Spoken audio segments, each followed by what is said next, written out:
Go Naked. Everybody Oh yes, we got the Go Naked headband unit. Get into it. Okay.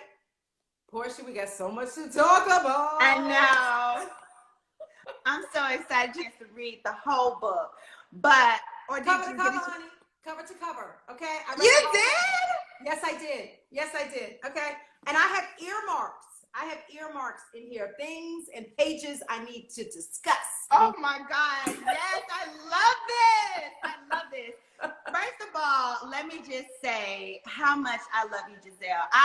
Let me tell you, I was just telling them before you logged on, I was like, please tell Bravo to bring back chat room. Like, yes. I need to be talking to my girl, like, about the reunion, everything y'all have going on. Yes. And let me tell y'all this little tidbit before we get started talking about my book, The Pursuit of Porsha. Yes. Now, I'm in the pursuit to be as unbothered as Gizelle at this reunion, okay? Listen, honey, I text Gizelle, I said, bitch, I said, you really know how to, you silence out anything that is not of what you are for. Like, yes. And I love it. Like, people cannot speak on you. They can't speak on your life. Right. And it's not like you're just doing it. You're like genuinely mean that. Like, you genuinely like, I don't care what you're talking about. And I love that. And it's because, Porsha, I know my truth. I know who I am. So somebody across the way who I don't necessarily care for, right, talking crazy about me and my life, right? You know, I don't need you. You just don't. It does not penetrate you. No. And since you read my book, the reason why I respect that so much is because in my book I talk about how I've always been this people pleaser. I've always been someone to let or have people speak on me, all the way from a child being bullied. And right. I believe it. You know, right. You say I'm skinny with big teeth, I'm this, I'm that, I believe it. I get older, I'm dating men, they speak on me and tell me what they want me to be. I try to become what they want me to be. Yeah. Grow up to be a grown woman on a show like the shows we're on. People talk on you, you start to be like, well, damn, I guess I'm what you say. But no. I love getting to the point of where it's like, no, I know who I am. I know what my life is. You living in your truth. Right. And that's all that matters. And I love that. That's it. And you have people in your life that love you. Yes. The end. The end on that. Okay, Porsha, I'm taking over, okay? Okay. Now, first and foremost, I want people to understand this book is good. So, as you were saying earlier, yes, I'm very busy. So I was like, let me just read a couple chapters and put this down. No, I read this thing in 2 days because I couldn't put it down because it was good. Okay. So this thing is a page turner. Number one. Number two, I'm so proud of you. Thank you. To be able to share with the world what you have shared, which is your truth, your story, your life, your journey. That's like, you need some courage to do that. And so I'm so very proud that Thank you. Okay.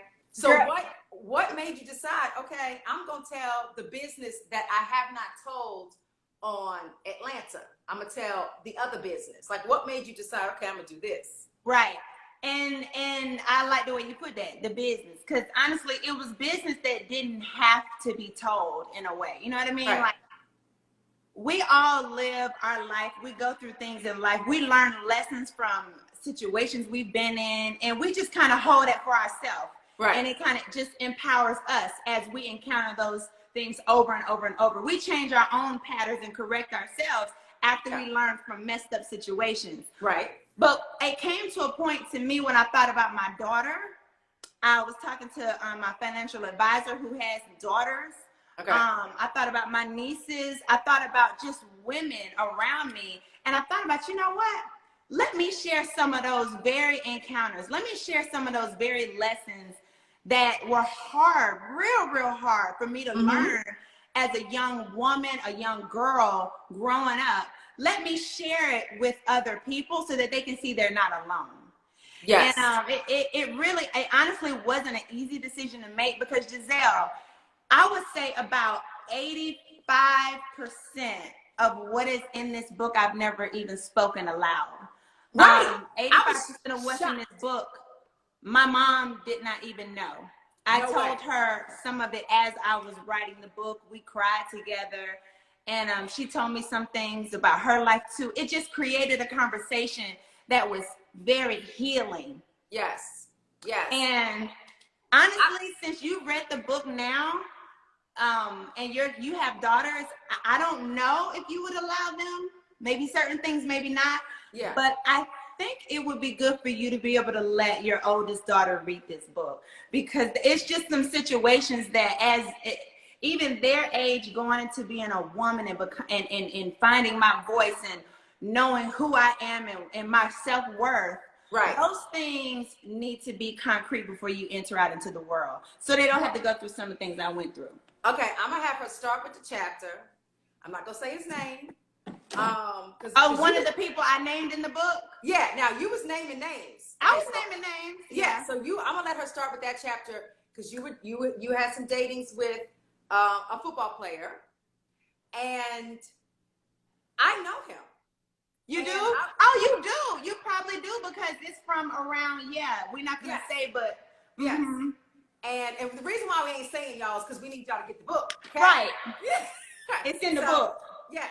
So I said, as soon as I saw his name, I was like, oh, I know he crazy. Oh, I know he crazy, because I know some women that he dated. Wow. And it's not Cordell. No, not Cordell. Not Cordell. And it was the same situation. Really? Yes. And I was like, you know what? There's some men out here. Y'all ain't right. Yeah. Y'all ain't right. They ain't right.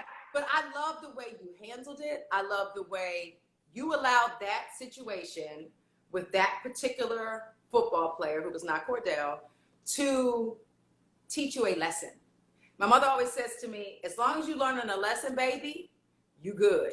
Yes. And what you learned from that was, I ain't doing that again. Right. That's what you learned. And you learned that you're more important than allowing a dude to make you feel like you're supposed to be important just because you're on his arm. Mm-hmm. Yeah, no. We are bigger and better than just being arm candy. Mm-hmm. That's right. I love that. Thank you. And the other thing about the lesson learned in that particular case too is so huge, because a lot of women go through what I went through, and they don't speak on it, and they don't speak on it because they feel shamed immediately. It's like when you speak, when you deal with certain people, you can be shamed. Like, it's almost, you should be shameful to say you were treated a certain way by someone. Right. And I never want my daughter to feel like that. Ever. I don't want anybody's daughter to feel like, no matter who you're dealing with, we are throwing every single what is it? It's a stigma. That stigma that is placed on women that silence them from speaking out, from being treated wrong, or pulling themselves out of a situation when they see all those red flags. You still stay in it because they feel like they're not worthy enough, or they shouldn't be able to say anything, or they blame themselves for putting themselves in those situations. Right. And so I want my book, as some people may say, a lot of the situations that I speak about in my book, that's a shame. But you know what? I'm shameless. I'm shameless. You have to remove the shame. You have to remove the embarrassment. You have to remove what you think anybody else would think. And you have to speak up and use your voice. And that is another reason why I wrote this book, because I want other women, girls who look up to me, not to just see us how we are, Gizelle. They see us, girl, we put on all this makeup. We put on this go naked weave. You know what I'm saying? We get in front of these cameras and it's lights, camera, action. But there was so much that we as women had to go through and learn from our mothers, our aunties, that I decided to go ahead and put it in this book, in one book, so that you would be able to see it right here. So some of these girls who don't listen to their moms, some of these girls who don't listen to their aunties, maybe they'll listen to me. And maybe this will help them make another decision for themselves, instead of putting a man on the pedestal before them. Right. Now, okay, we're gonna go on to another chapter. What you say? I said we're gonna move on to another chapter, okay? So, because I appreciated this, because I'm a mother, and you know how I feel about being a mom. Like, those are my girls, and mine are older. So when I was reading the story, now I'm not gonna tell y'all the whole story, but Miss Diane pulled Porsha out of a car. As a matter of fact, when I say pull, I would say she yanked her. She yanked her. snatching my life. And so I was thinking, oh my God, if this was one of my kids, what would I do? And guess what? I would be yanking them too, right? Yeah. So how influential and respectable and honorable is your mother as it relates to being a mom and how you're raising your daughter? Let me tell you something. My mother, from very early on, no, you know, people see me now. I'm a grown ass woman. I do what I want. I say what I want. Yeah. So nobody would really believe that my mom was how she was. You would think that, you know, she was a different way. My mom was like this.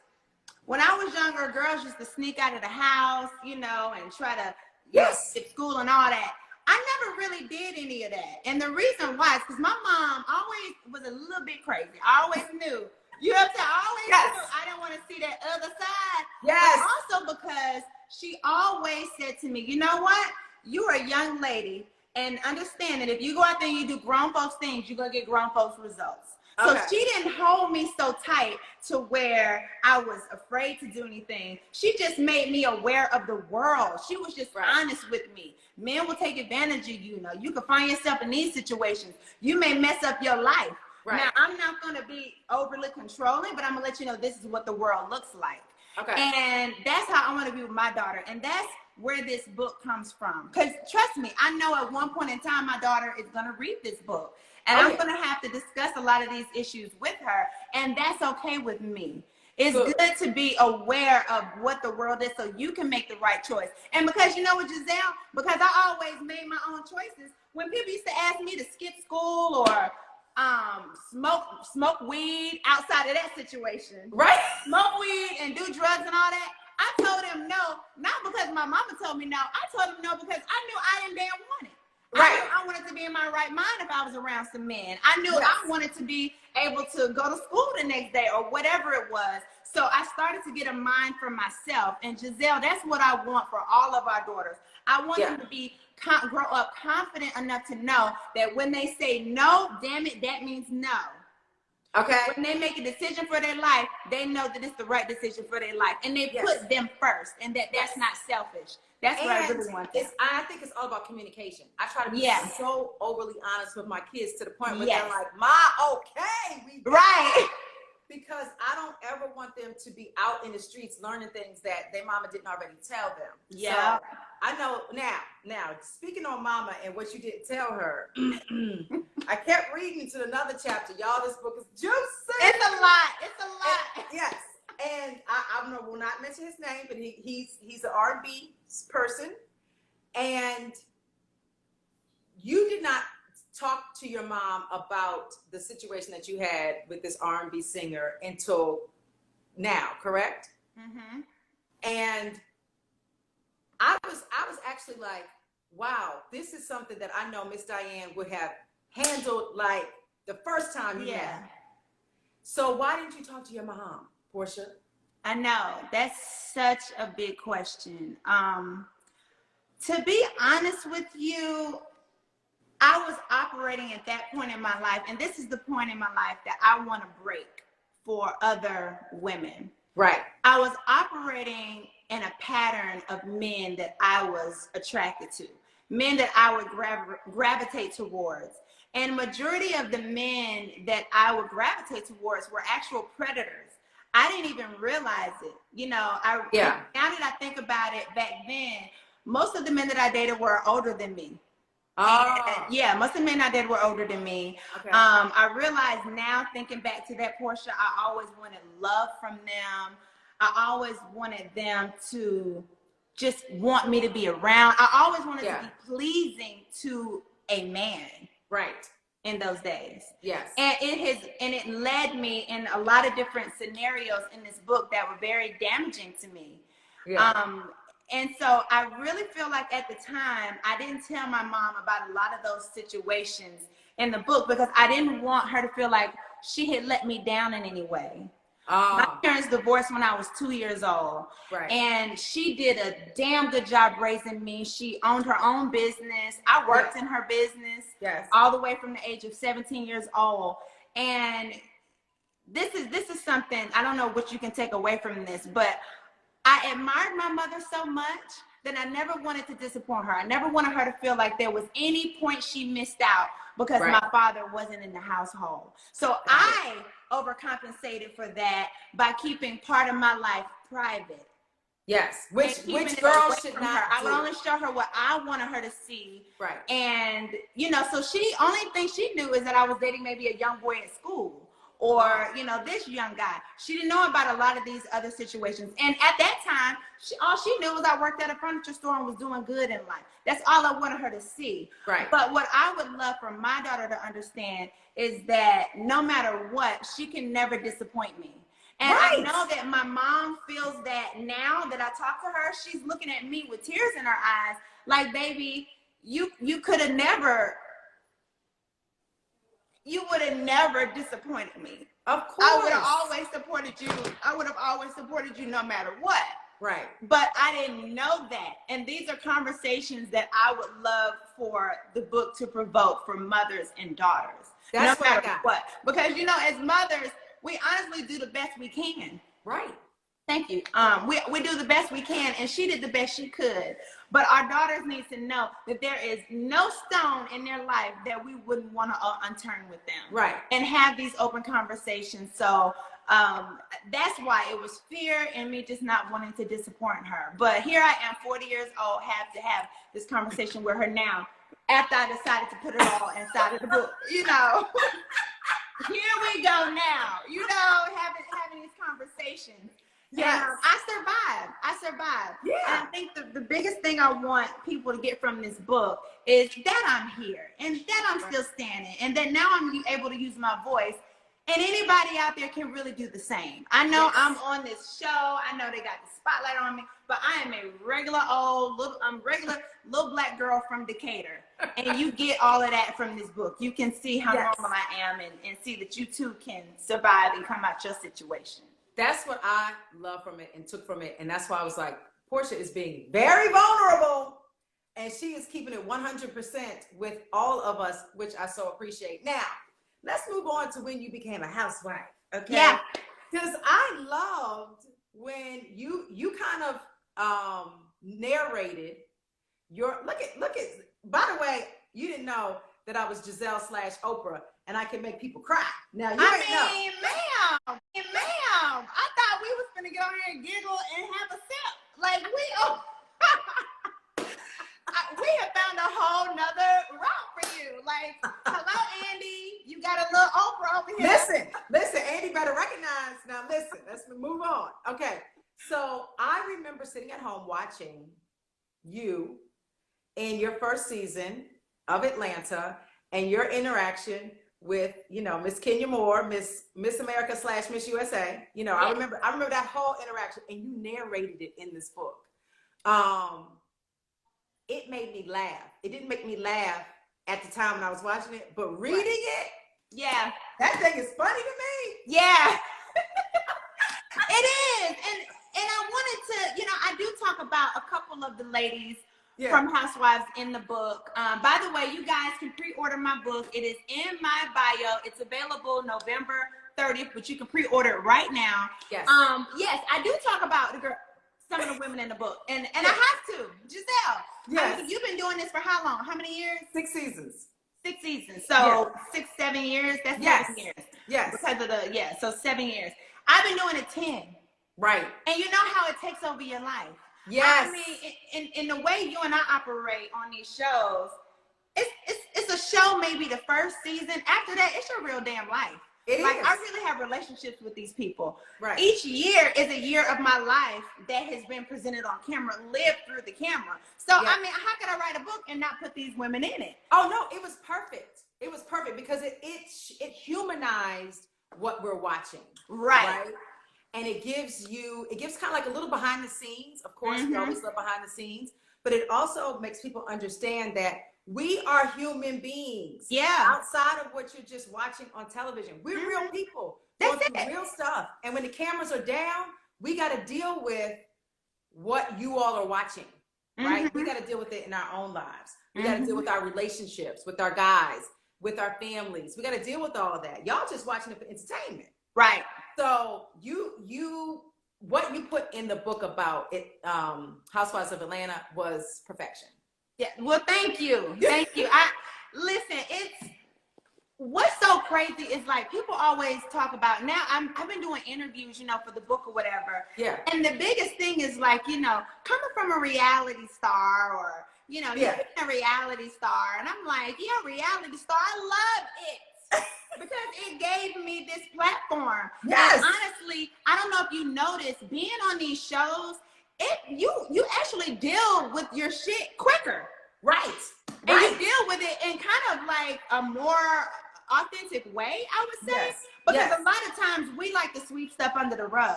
100%. And we don't deal with a lot. And plus, most people, if you are being a certain way, you don't get to see how that looks. We get to see it. Right. We get to see it. We act the fool. We do something that may not be quite right.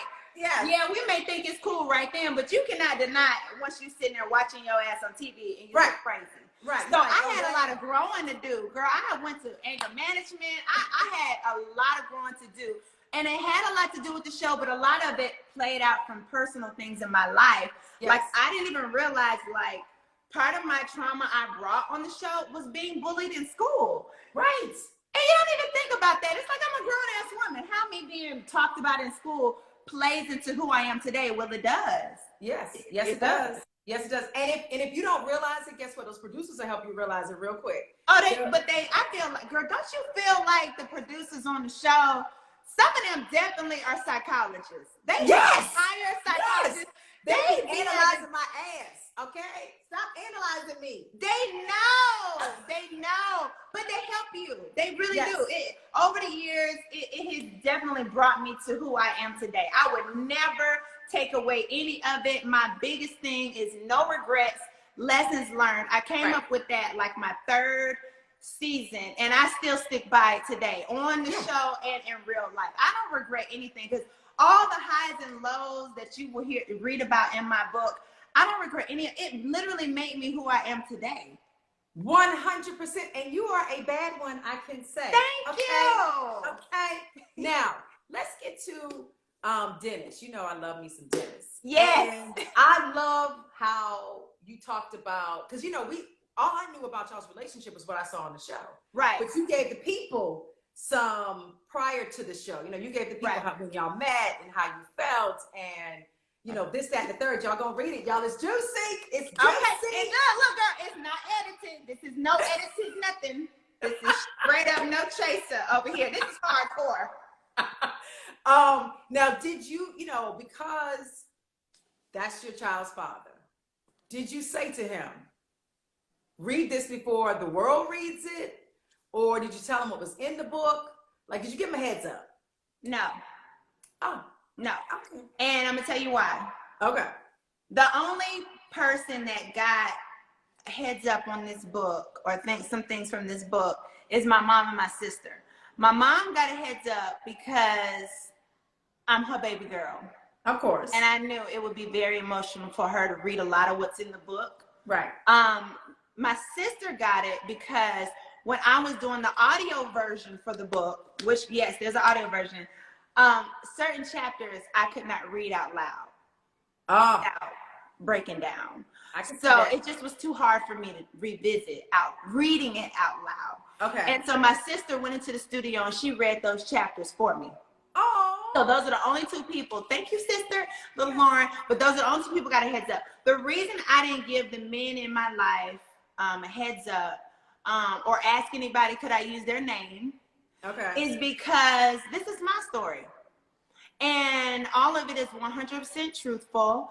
And all of it is just giving you my perspective as a woman, where I'm coming from. Right. And there's nothing that I'm telling in the book, no matter how bad it is or how someone else may feel about it. Yeah. I'm not telling it to be sensational. I'm telling it so that you can get the full picture of what I'm trying to get you to understand from the book.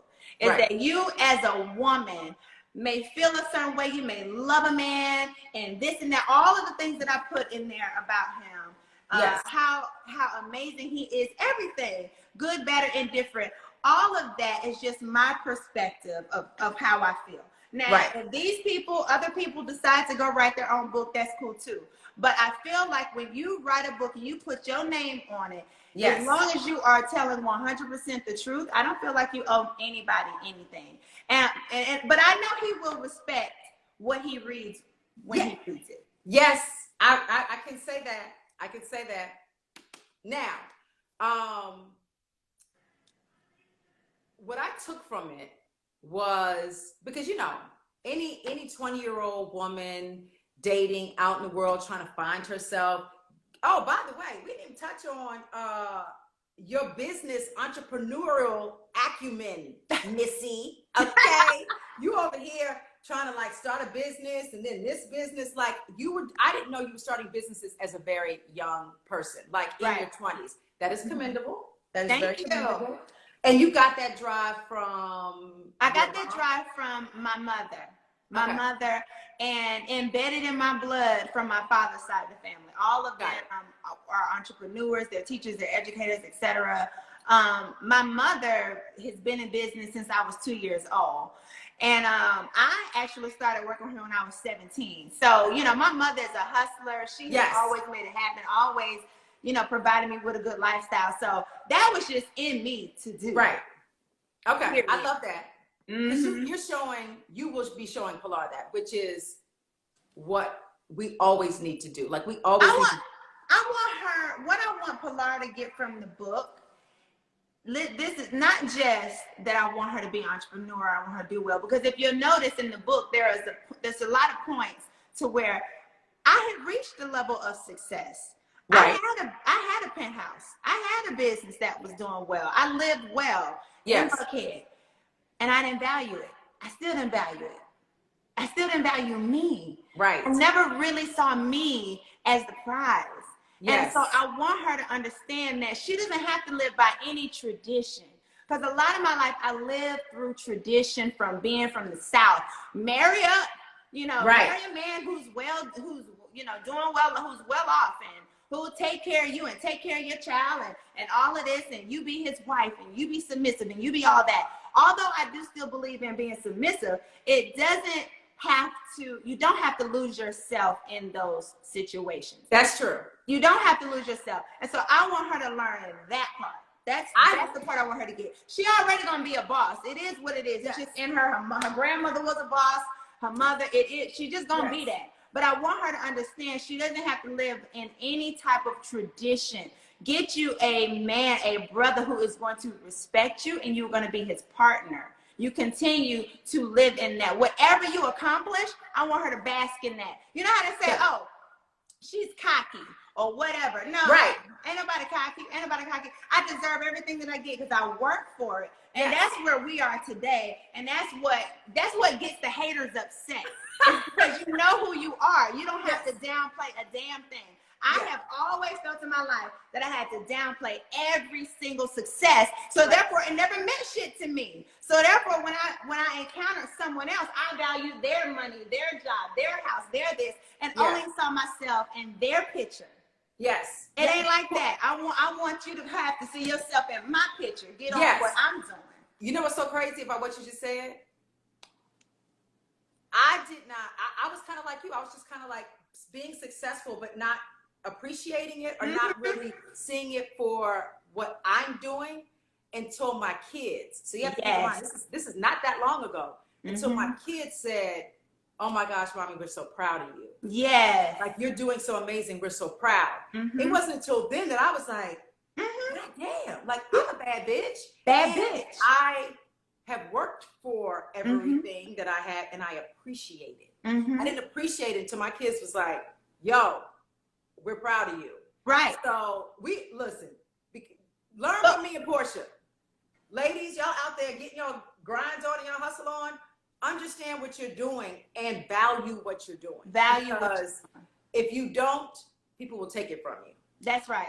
Yes. And they'll take it from you, or you be done gave it to them. You just give it to them, you know, and and that's not where we are now. No. That's old school right now. That's old school for you to feel like, you know, it's the man got to have this, man got to have that. Yeah, he got to have that, but then you got to have it too. 100%. Okay, now what I was going to ask you was, I was going to say to you was, you know, young women in our 20s, we out here, we doing what we do.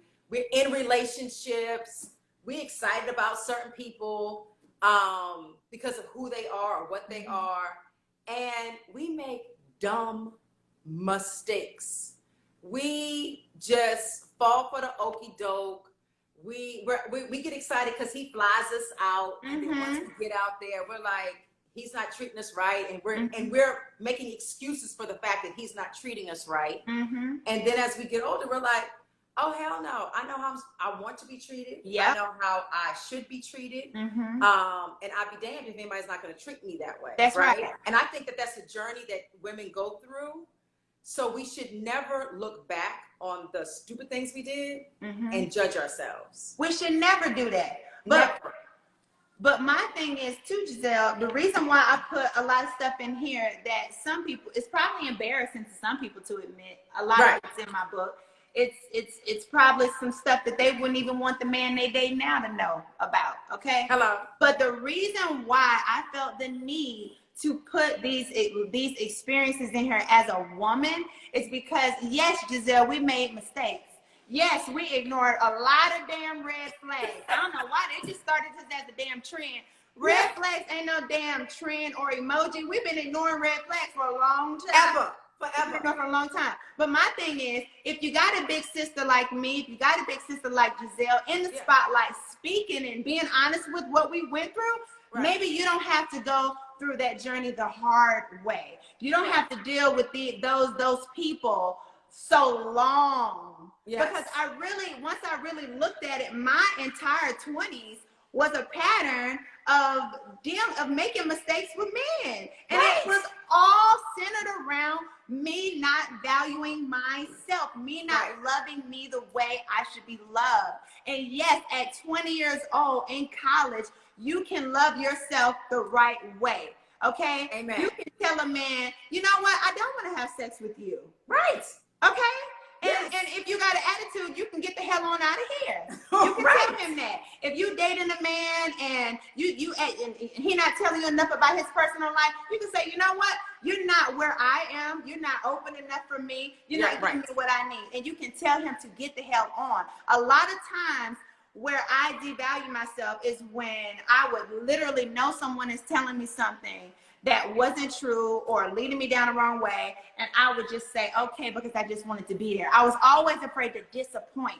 Always afraid to disappoint. No, I want young women to not want men to disappoint them. They need to be the ones to be like, no, you ain't all that. And not be afraid to have them not call the next day. Don't worry about if they call you. If they call you, they call you. And guess what? If you tell them no, and then they call you, okay, now he's ready to play ball the way you want him to play ball. Amen.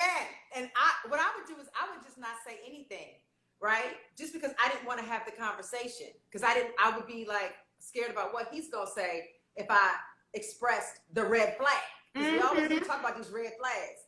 And so I would never say anything. And then I would just be like, you know what? I'm leaving. I'm on to the next, which is another but you know, the more you ignore the red flags, you're getting closer and closer to his goal and further away from yours. He's gonna do nothing but waste your time. And we ignore red flags in business and friendships and relationships with men. I mean, this girl, oh my God, I was just lifting up the book. In the book, I talk about ignoring red flags in friendships and business and just in life, period, how you do yourself a disservice of doing that. Hell no. Listen, I want these young girls to be hell, okay? I hope that I go on this tour, and I want you to come on one of the dates with me. I want us to tell these girls, go out there and give the world hell. Yes. You deserve to. Yes. You deserve to. If something is not up to your standards, it is okay.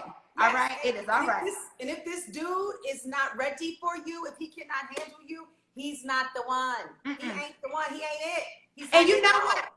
A lot of times, a lot of different places in this book, I didn't even realize the hardest points in this book, that was me getting in the way of God. That was me getting in the way.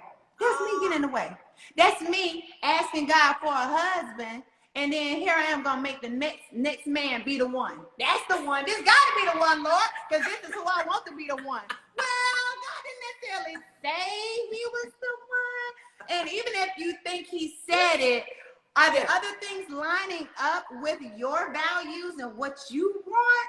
Right. Or are you forcing it? And so now in my life, Gizelle, I don't know if you noticed, now that you this boss mommy the way you are, have you noticed that you have had to say no to business opportunities? Yes. You've had to say no to Negroes. Yes. You've had to say no to friends. And after you said no, no matter how bad it hurts you, because it hurts me when I have to say no, especially when it looks appetizing. Yes. But when I have had to say no in some of the hardest situations, right, the bigger blessing was right around the corner. Yes, that just happened to me.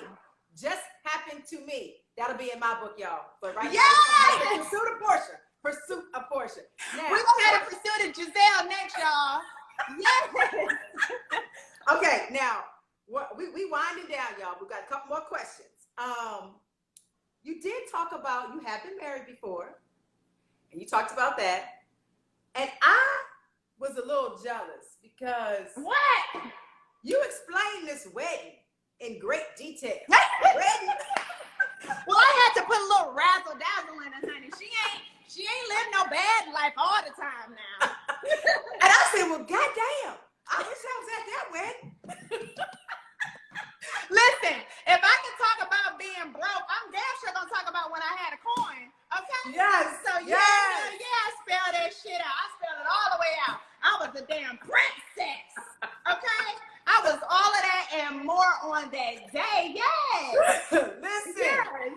It was so amazing. I was like, well, damn. I met Porsha at the wrong time in her life. I should have been there. I did not know her then, and was not there. And I love the St. Regis, like one of my favorite hotels. Mm-hmm. So y'all will be reading all about that in the book. It's amazing. But you know what was missing at the end? I was waiting for where you are now. Now, where did you stop it in your life? Where did you stop the book? So I stopped the book at Pilar's birth. So right after Pilar was born. Yes. And I ended it on protest, social injustice, and activism and all of that. That's where I ended it. So I ended it right before my new engagement, before leaving Housewives, right before all these, you know, newly major things. That's when I ended it. So therefore, you know, it's got to be a second one. Book two. I already know. Book two. Got to be able to read this one before you can get to the second one. Yes. First. Yes. No, I do so much in this book. I was like, Lord, my publisher, we were talking, you know, I was talking about a second book, and I'm like, Lord, what am I putting in the second book? I done put so much in the front. I done put it. Girl, when I tell you I put everything in this book. No, but you have so much after that I know about. After that, I know. Yeah, but that's how life works. That's how life works. Don't you keep, don't never leave the earth, honey, because it's so much life to live. Yes. So much. Yes. I want to say that when people start reading this, I'm going to need for you to get ready, Porsha. As TD Jake says, get ready. Because this thing right here is flying off the shelf. Okay. This will be top of the charts. I don't know what the top of the charts are. What are the top of the charts for the books? The best well, that would be bestsellers list. Okay, there we go. There we go. I literally was just, and I know you, so I was like, okay, I'm just gonna read about Porsha. Mm-hmm. And everything I read, I did not know. So it was so much more intriguing and interesting. I see you in a whole different light. I love you even more because of it. Oh, so congratulations. Thank you, Gizelle. Thank you for taking the time for reading the book before our chat. It was no easy thing, but like you just said earlier, we are human. That is it. We just like everybody else. We live with our heart right here, and you know we go through life experiences, and what are we once we get to our age but to share them to the younger people, but to share them to other people, period. I actually had our son's teacher tell me the other day, she was like, I was reading about you. You're such an inspiration. I was like, wow, like you just never know who you're touching. Right. So I am so thankful for you getting so where are they getting this? Where are they getting it? Oh, so in the link will be in my bio, and I Okay. believe they put the link. Lauren, did they put the link in my bio? Okay, yes. So we put the link in the bio. Okay. For you to see the tour date. So, because I want to meet y'all too, and also for you to get the book pre-ordered. Love it. So when will people have it in their hands? They will have it in their hands. Depending on where you order it, it will be on November 30th or right after. Okay, and that's when your life is gonna go woo. It's already woo. It's gonna go woo woo. Girl, I'm nervous now, Lord. I'm like, Lord, woo woo. Y'all better get good. Like, honestly, talking to you is such a blessing for a kickoff for this tour, because even before I got on live with you, I was so nervous. You know what I mean? Like, because like I told you, I hadn't talked about a lot of these things in the book, and just to be this type of transparent is really different. But I really do appreciate you. Of course. And I love that you said you're going to share some of it that you can share with your daughters. And you know, we're praying for a better future for all of us. Yes. I really And somebody very profound, I don't know who it was, maybe it was Oprah, said, if you do not share your story, you're being selfish. Yes. Yeah. So Porsha is not selfish, y'all. She didn't share the whole damn thing. Okay? I have shared all of it, honey. And that's so crazy. Before you leave, I'm gonna say this. I was doing an interview earlier, and they asked me about, you know, every time somebody asks me about why I write the book, it's a little bit something different that I tell them. But this one was, I felt a duty. Yes. There's a part of our life that everybody experiences with us on the show. I know you know that, because a lot of your life is off, and a lot of my life was off the show. But I feel a duty for those people who are following me, who support me, who have daughters, who have sons, etc. I felt the duty to give that other side, to give you another look at a woman's life, another look at a person who had to struggle through mental health issues to get to where we are today. So I did. I love that Oprah said that, because I definitely felt the duty to tell the whole truth and nothing but the truth. and the people, you're gonna go on tour, and I'm just saying right now, at some point in time, I'm gonna meet Porsha on the tour, and we're gonna be twerking. Like, I can bring it back for you, girl. I have not twerked in a while. I don't have my back move like that anymore. We're gonna make it. We're gonna do a broke down twerk, okay? What's we gonna do? I saw you twerking on that beach, though. You had a look. Little something. I saw a little something. Well, I love you, and thank you so much for joining me. Have a good night. Kiss the girls for me. Will do. Love you. Okay, bye. Love you too. Bye. I just love Gizelle. Like, what? Okay, so I'm gonna get off live. I promise. I'm gonna let y'all go, but I don't know. I just feel so blessed.